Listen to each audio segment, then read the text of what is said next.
coba. Ada yang pernah memasak mie goreng? Ya. Coba, Siva, bagaimana langkah dari awalnya? Pertama, bagaimana langkahnya? Pertama, gimana?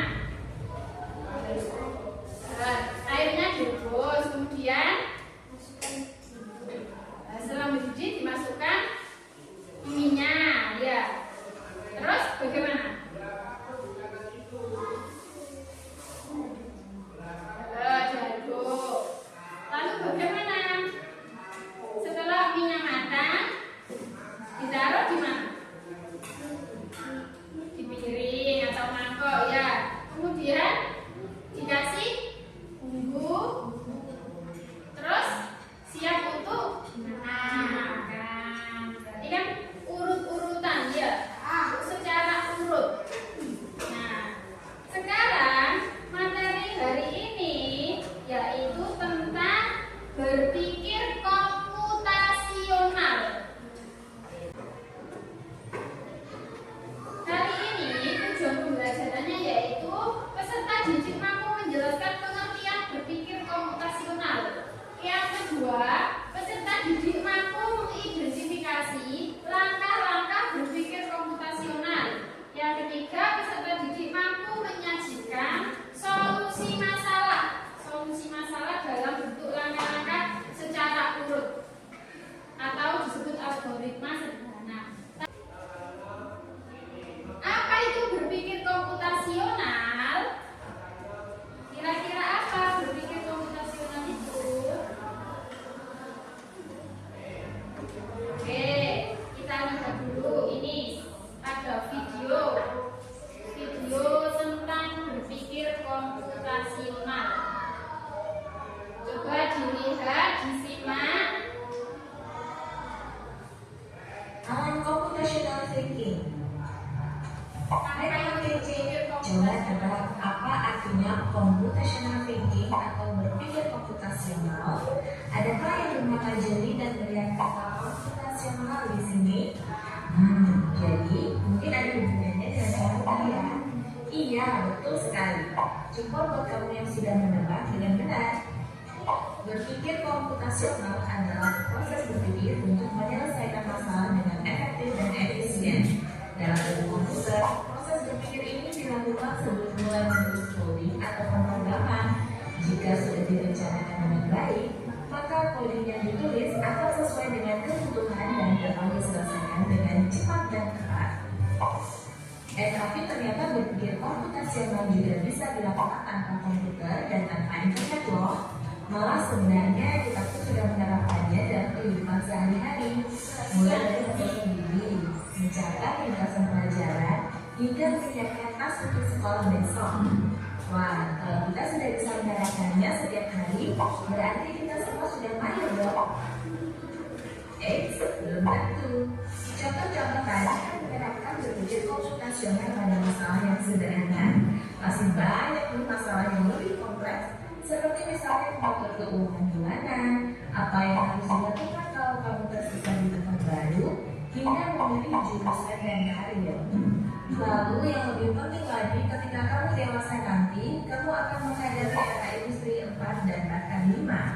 Di sini kamu perlu kecepatan untuk memanfaatkan dunia digital, mulai dari mencari dan memilah informasi yang kamu perlukan, hingga menggunakan informasi itu untuk membuat keputusan kamu dalam hidupmu. Menghadapi masalah kompleks kehidupan di masa sekarang dan masa depan ini mirip seperti merencanakan coding yang sudah dibahas sebelumnya.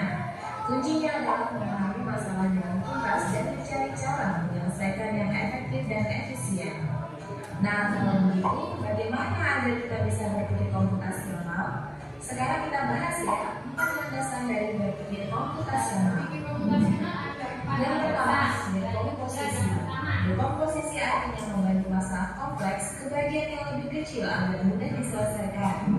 Misalnya, kamu ditunjuk jadi ketua panitia lomba 17-an. Maka, untuk memudahkan pelaksanaan, kamu bisa menunjuk panitia bagian acara, konsumsi, publikasi, keamanan, dan lainnya. Yang kedua, pengenalan pola. artinya mencari kesamaan dari pola di antara bagian-bagian masalah kompleks yang sudah dipecah. Misalnya, kamu hendak melipat dan menyimpan jemuran di rumah, maka kamu perlu bisa mengenali jemuran milik ayah, ibu, kamu, adik, dan milik bersama seperti spray, handuk, dan lainnya. Ini karena jemuran-jemuran itu perlu disimpan di tempat yang berbeda. Yang ketiga, abstraksi. Artinya fokus pada informasi yang penting saja, mengabaikan detail yang tidak diperlukan. Misalnya, kamu hendak menceritakan pengalamanmu berwisata ke luar kota. Tentunya kamu mengalami banyak hal dari mulai berangkat di bus, berfoto bersama, makan di restoran, menginap di hotel, hingga perjalanan pulang. Tapi nggak mungkin kan kamu ceritakan semua kejadian dengan detail pada teman-temanmu. Pasti mereka bosan kalau kelamaan. Jadi kamu harus hindari beberapa kejadian yang menarik saja untuk diceritakan pada teman. Yang terakhir, algoritma. Artinya membuat langkah-langkah penyelesaian atau membuat aturan yang diikuti untuk menyelesaikan masalah. Misalnya kamu diberi daftar belanja di supermarket oleh ibu. Ada minyak goreng, telur, roti, sayur, dan kopi. Lalu kamu harus buru-buru karena ibu sudah mau memasak dengan minyak goreng itu. Nah, kalau seperti ini, satu cara yang efisien misalnya mulai dengan mengambil yang paling dekat dari pintu masuk hingga terakhir yang paling dekat dengan kasir. Nah, itu dia 4 landasan berpikir komputasional yang perlu diterapkan untuk memecahkan masalah yang kompleks. Lalu berikutnya, apakah ada cara untuk mengasah kemampuan berpikir komputasional? Tentu ada. Selain bisa coba kamu terapkan ke masalah sehari-harimu, kamu bisa juga latihan soal untuk mengasahnya. Misalnya, gurumu akan memberikan soal-soal computational thinking di mata pelajaran matematika, bahasa Indonesia, dan IPAS dalam kurikulum mereka. Selain itu, kamu bisa ikut tantangan bebas Indonesia juga. Yuk coba simak satu contoh soal computational thinking. Dalam bis studi wisata, ada 3 kelompok anak yang akan diantarkan ke 3 tujuan berbeda. Bis berhenti pertama di restoran, lalu hotel, dan terakhir di museum. Hanya ada satu tempat penyimpanan. Coba, itu kan ada bis. Nah, ada 3 kelompok anak yang akan diantarkan ke 3 tujuan berbeda. Tujuannya itu berbeda-beda, 3 bis. Dalam satu bis, tujuannya berbeda-beda, ada 3 tujuan. Hanya ada satu tempat penyimpanan koper di samping bus. Kopernya kan otomatis disimpan di bagasi bus. Yang ada, yang hanya bisa dibuka dari satu pintu. Supir bus ingin mengatur koper-koper penumpang sehingga mudah dikeluarkan. Bantu supir bus menentukan urutan memasukkan koper ke dalam tempat penyimpanan.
Coba itu dimasukkan dulu ya, mainannya itu dimasukkan dulu. Yang ketiga yaitu abstraksi. Abstraksi yaitu fokus pada informasi penting, menyaring informasi yang tidak relevan. Yang keempat yaitu algoritma. Algoritma yaitu menyusun langkah-langkah secara urut untuk solusi dalam menyelesaikan masalah. Nah, ini contohnya, contoh di komposisi dalam kehidupan sehari-hari. Dalam kehidupan sehari-hari itu misalnya sampean mau mengadakan pesta ulang tahun. Kan nanti ada, nah itu kegiatannya apa? Memilih tempat, terus mengundang teman, menyiapkan makanan, menentukan permainan. Oh, sih. Sendiri. Kemudian ada lagi misalnya akan mengadakan pentas seni, konsumsi, bagiannya sopo konsumsi, dokumentasi bagiannya siapa, terus perlengkapan bagiannya siapa dipecah-pecah, itu namanya dekomposisi. Lanjut lagi. Nah, pengenalan pola. Contohnya pengenalan pola sama nih di rumah melipat pakaian. Sama kan dibedakan misalnya pakaian ayah kan sendiri, pakaian ibu sendiri, pakaian adik sendiri. Nah, itu pengenalan pola. Kemudian abstraksi. Contoh abstraksi tadi apa? Mengambil bagian penting, sing penting toh. Contohnya di situ apa? Mengatur rencana liburan tadi misalnya sing penting toh, sing gak penting yo diabaikan. Contohnya rencana liburan berarti apa yang penting kira-kira? Rencana liburan, ayo. Menentukan tempat liburan itu mana kan penting. Terus apa lagi kira-kira? Mempersiapkan apa yang dibawa misalnya pakaian ganti. Itu namanya abstraksi yang penting-penting. Terus menceritakan liburan. Nah, sampean sudah liburan terus cerita ke temannya. Kan yang penting-penting kok sih sama cerita. Masuk sama udah cerita. Aku kemarin pakai baju warna biru kan nggak penting. Tidak usah diceritakan. Yang terakhir yaitu berpikir algoritma yang sudah tadi. Contohnya apa tadi di awal? Membuat yang di awal tadi. Ayo. Mie goreng. Nah, sekarang contohnya ini membuat teh manis. Yang pertama langkahnya apa itu? Kalau membuat teh manis, kami panaskan air. Tehnya dan gula dimasukkan ke dalam gelas. Lalu tuang air panas ke dalam gelas. Aduk rata siap disajikan. Kira-kira bisa ya? Kalau membuat algoritma seperti ini, ini termasuk prinsip berpikir komputasional. Manfaatnya apa? Berpikir komputasional itu, coba itu dibaca. Yang keras toh, yang keras, ayo. Membantu menyelesaikan masalah lebih mudah. Yang kedua, membantu membuat keputusan dengan lebih baik. Yang ketiga, cara berpikir realistis dan terstruktur. Yang kelima, beradaptasi dengan teknologi. Coba tadi ada yang contoh pola ini, pengenalan pola. Ada game pengenalan pola. Coba lah, namanya pola. Itu kan ada bentuknya apa? Lingkaran. Terus apa ini? Segitiga. Nah, ada lingkaran dan segitiga. Coba itu kan habis lingkaran, terus segitiga, terus lingkaran. Nah, coba kita isi dengan lingkaran.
Dari ketuanya. Yang terakhir nomor 3.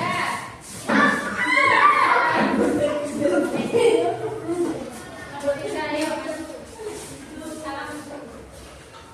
Assalamualaikum warahmatullahi wabarakatuh. Salam wabarakatuh. Kami dari kelompok 3 akan menyampaikan cara membuat mie. Situasi yang dipilih mie instan. Apa caranya? Bagaimana cara membuat mie instan? Caranya ayo baca. Yang Satu, keras. rebus air sampai mendidih.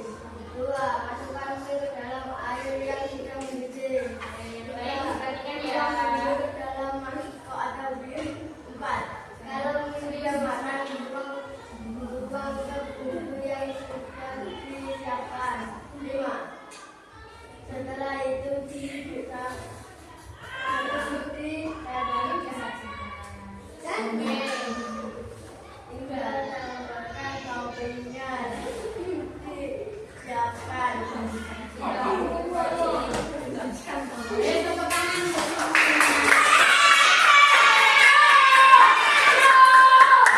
Nomor 3 sudah bisa ya. Kira-kira menusuk langkah-langkah dalam algoritma itu namanya algoritma sederhana. Tadi apa? Prinsip dari apa tadi? Prinsip dari apa tadi itu? Berpikir komputasional. Coba itu dilihat di layarnya. Coba. Jadi, bentar. Wes, untuk menambah pemahaman kalian,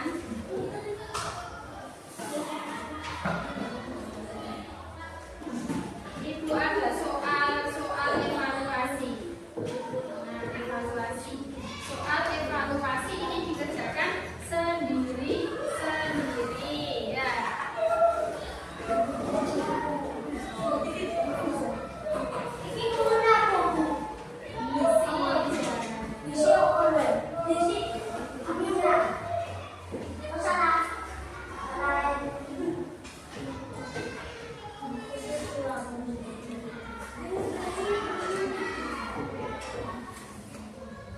Coba sebelum diisi, semuanya berdiri dulu. Sebelum diisi, semuanya berdiri dulu. Kita gerak-gerak sebentar. Ayo.